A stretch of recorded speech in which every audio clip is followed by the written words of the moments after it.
Welcome to Coruzant Technologies, home of the Digital Executive Podcast. Welcome to the Digital Executive. Today's guest is Geoff Haydon.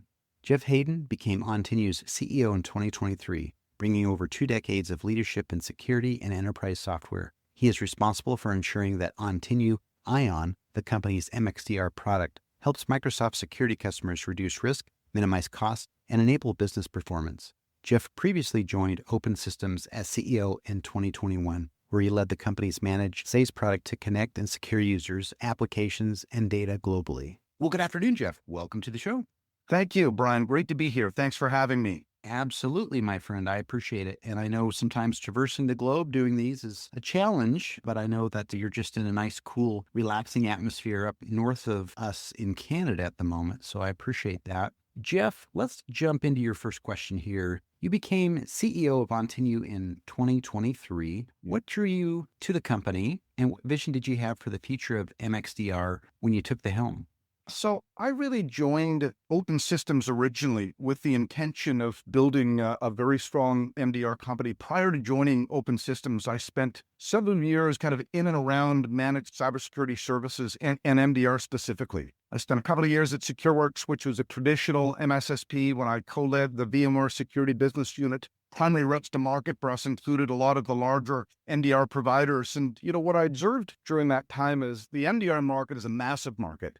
Demand for MDR services is substantial and I believe enduring, but the market was entirely fragmented. There was nobody that occupied more than 3% market share. The vast majority of the market was occupied by very small companies. And I think the reason for that is that historically these services were delivered very manually, and it's hard to scale great people. And so I just expected at some point technology would intervene and disrupt that traditional approach, apply automation, apply AI, and create a new generation of MDR provider. When I was introduced to Open Systems in consideration of the CEO role, I first of all admired the extent to which the SASE business had been automated and a lot of kind of the AI-based principles were applied to that traditional business. What I also observed is that before Open Systems launched their MDR service, they acquired a data science and AI company, just anticipating that AI would eventually disrupt and redefine how these services were built and delivered.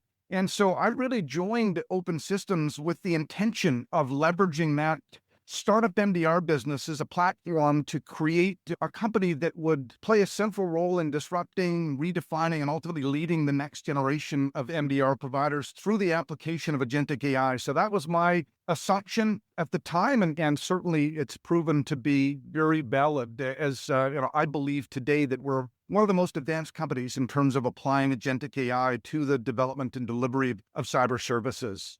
Thank you. I appreciate that. I really like to talk to guests on the podcast that do have that vision. I know you've got an amazing background in the managed services space, MSP, MDR, et cetera. And what I heard is you saw that there was some transformational activities transforming the SaaS industry. And you could certainly leverage some of that emerging tech, particularly AI, to do the same in the MDR industry. And I really appreciate that. So thank you. Geoff, you've led security and software companies through significant transformations. How does your experience at VMware, Carbon Black, SecureWorks, and Absolute Software influence your leadership style at Ontinue? The shifts that I've seen across the MDR business really have to do with a couple of things. First of all, the breadth of the services that are being provided. When I think of the MDR market 10 years ago, it was a very narrow, defined scope. There was managed DDR, there was managed SIM. It was a very myopic approach to managed services. I think one of the big shifts that's occurred that we're playing a leadership role in is the redefinition of MXDR services to encompass attack services holistically, not just looking at endpoint, but looking at network, looking at cloud, looking at identity, looking at OT and IoT, and really creating a service that considers risk and manages risk across these diverse attack surfaces. That's one of the most important shifts. One of the other things that we've seen is an expansion of the definition of managed cybersecurity service. Once again, 10 years ago, it was predominantly an alert service that was being provided. where we would notify customers of a certain level of risk that was developing within their environment. And that was really the extent of the value. We did that 24/7, which at the time was unique, but I just take a look at how substantially the definition of these services have evolved. And once again, we're playing a leadership role in the definition of this, going beyond just basic detection and not just into response, into assessment, into prevention, really aligning the service definition with the NIST framework and providing customers with a much more holistic approach to understanding and managing risk. The other thing I'll comment on is that, customers are no longer satisfied with basic services. They're really looking for outcomes. They're looking for quantifiable value. For many years, CISOs were able to request funds with virtual, not an unlimited support level, but very generously supported. And I think more recently, certainly the security line remains one of the most resilient lines in a company's budget. But I think CFOs are scrutinizing with more discrimination the extent to which the security program is performing, the extent to which a partner is delivering measurable value. And I think that's going to be a central component of how these services are adopted moving forward. And once again, we're making tremendous progress and investments around not just delivering a valuable service, but being able to demonstrate to customers specifically what that value is, what we're seeing, what we're doing, how we're improving security performance and progressing the maturity of their security program, Brian. Thank you. I appreciate that. We talked a bit about in the first question about your experience. And of course, we cover that again. And again, you definitely saw shifts in the MDR industry. And I know that vision that you had and that experience that you could bring to it. And I remember those days when back then things were very myopic, very much vertically siloed in some of the services that they would provide. I like your view of providing customers with a more holistic approach to managing these security services. And I think it's transformational, honestly. Geoff, my next question here, AI is everywhere right now, but a lot of companies are struggling to go beyond hype. What does it take to actually operationalize AI in security operations, and what role does agentic AI play in that? It's a great observation, Brian. I mean, AI is at the peak of its hype cycle, has been and will continue to be for a while. We got caught up in that a little bit at one point, and we're leading with this AI-powered MDR service story. What we've learned a lot about since the advent of Ontinue is how customers value AI. And what I've observed is they're less interested in AI, quote unquote, and much more interested in how it delivers value to them, how it solves a problem that they've got. And so we're looking at AI almost entirely in the context of the problem that MXDR is trying to solve. There are a couple of good examples of where and how agentic AI is being applied. The first one just is in terms of speed and accuracy of detection and response. At the center of a strong MXDR service is speed of service, speed of detection, precision of response. As you know, speed matters when it comes to cybersecurity, reducing dwell time, reducing blast radius. And, traditionally this was done manually with an analyst looking at an incident, coming up with a hypothesis, querying that hypothesis, providing context, informing that hypothesis, and ultimately drawing a conclusion regarding the level of risk and what an appropriate response would be. Agentic AI is now doing that at machine speed and continually learning through the new incidents that it's confronting. So that's a game changer in terms of improving speed. Right now, over a third of the incidents that we confront are automatically resolved by AI. Virtually instantly. And so that enables our analysts to focus on much more complex, substantial incidents that are developing. The other statistic we love to share is that 99.5% of the incidents that we resolve are resolved without any customer intervention. So we're not only making our team more efficient and productive, but reducing the workload for customers, once again, which is a very powerful proposition. But the application of agentic AI goes beyond just detection. We talked earlier about the NIST framework and extending the service description beyond detection and response into assessment prevention. One of the roles of an analyst historically also was not just to deal with immediate incidents, but to look across the threat landscape. We've got a very robust threat intelligence program. We've got hundreds of customers. So we've got a very unique perspective on risk and emerging risk. We refer to it as the network effect. And historically, it took an analyst to look across that landscape to observe attacks that were occurring, and to anticipate where in our customer base those attacks might be executed, and to harden those environments in anticipation of those, to prevent them from being consequential.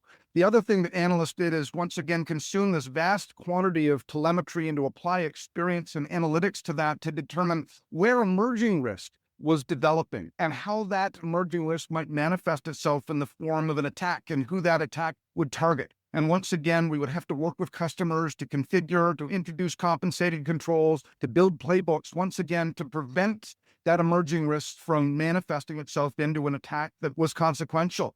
Today, agentic AI is doing that work.